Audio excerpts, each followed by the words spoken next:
Ishmael, the first sentence of Herman Melville's Moby Dick, is one of the most iconic opening lines in all of literature.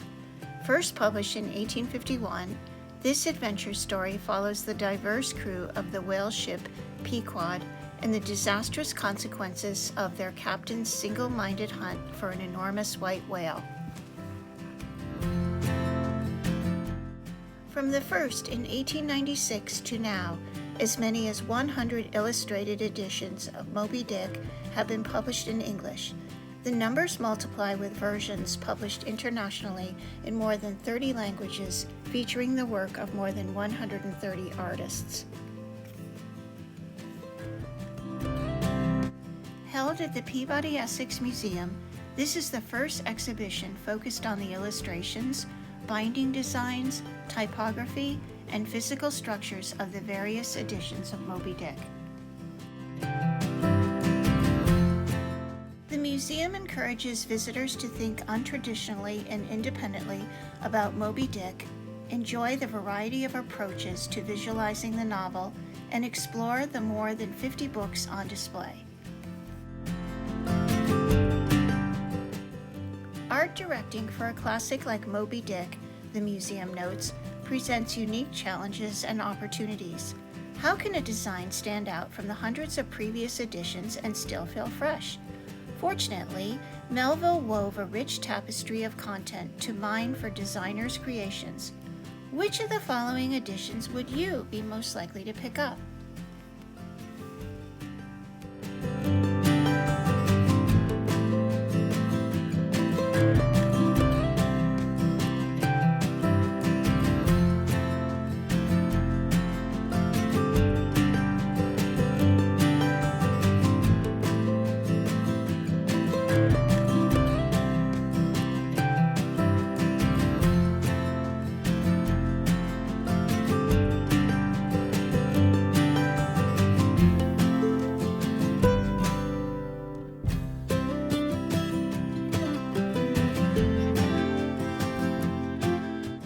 I shall ere long paint to you as well as one can without canvas, something like the true form of the whale as he actually appears to the eye of the whaleman, Moby Dick. The designer suggests the white whale is so gigantic that we can take in only a small part of the body. Also, the visual elements of the cover, the museum notes, are set at an angle as if Moby Dick is rising out of the water before us.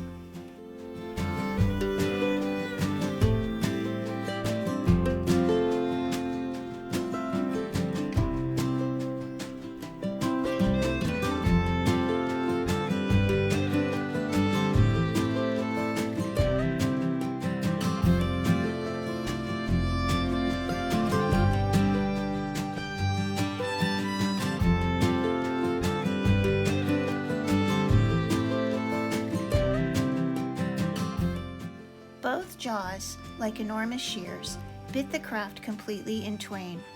An illustrated edition of Moby Dick was not made during Melville's lifetime. Massachusetts-based artist Shute was the first to picture the novel in 1896.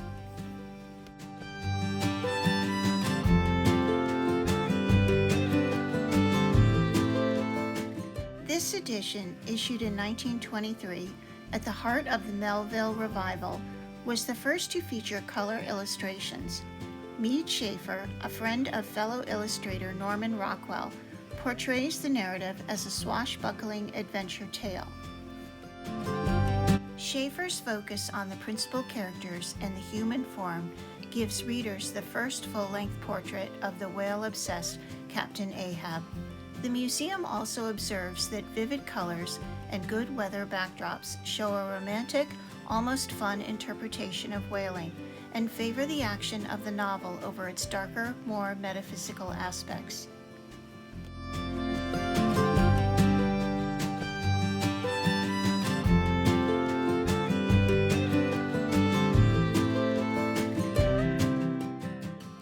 As a young man, Herman Melville departed New Bedford, Massachusetts on the whale ship Acushnet in the winter of 1841 and returned to Boston on the naval frigate USS United States in the fall of 1844.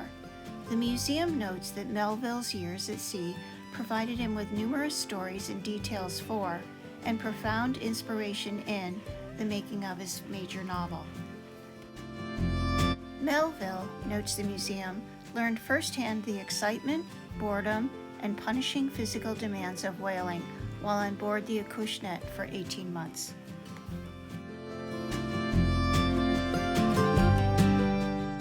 Melville ended his journey by deserting the ship while at anchor in the Marquesas Islands. The Potomac, a fellow whale ship from Nantucket, was also there in port.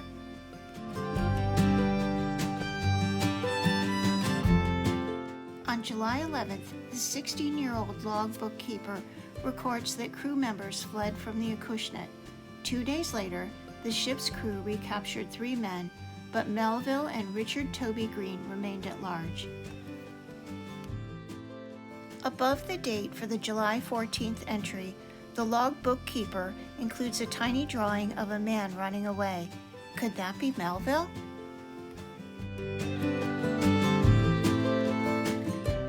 This work represents the complete novel, but does not include its text.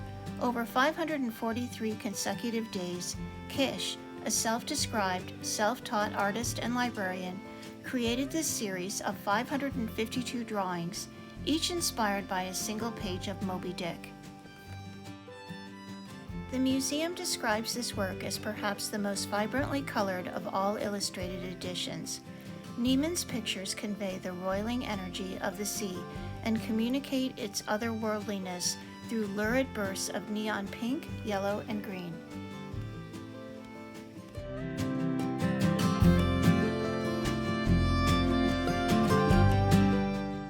In cetology, Keller depicts each species of whale Ishmael lists in Chapter 32 with a 2-color woodcut.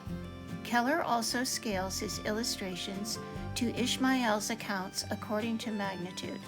The right and sperm whales, 2 of the largest mammals on Earth, require fold-out pages to contain their length.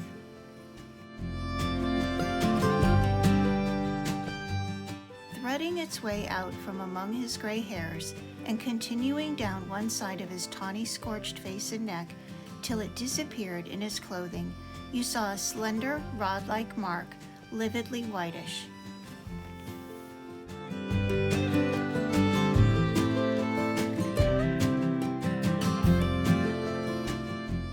In their depictions of the Pequod's Captain Ahab, most artists, the museum notes, fail to include the large white scar that Ishmael so vividly describes in Chapter 28. Marvel Comics illustrator Alex Nino does not shy from this striking aspect of Ahab's appearance. Each portrait of him features a lightning bolt-shaped slash.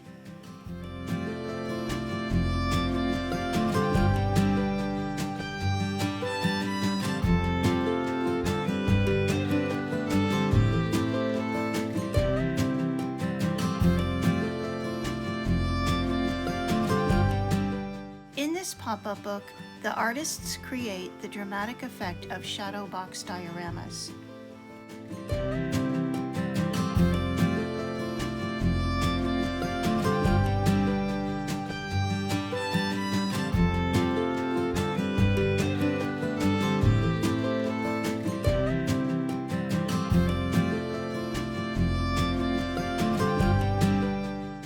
Block made this work during an obsessive spell in a cabin by Lake Superior.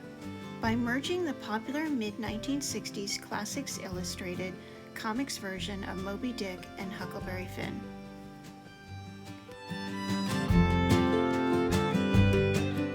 According to the museum, Melville wrote Moby Dick in just 18 months. However, hostility and accusations of blasphemy dominated the book's reception. As a result, Moby Dick sold a mere 3,700 copies in 40 years, and Melville died in 1891, believing it was a mighty flop.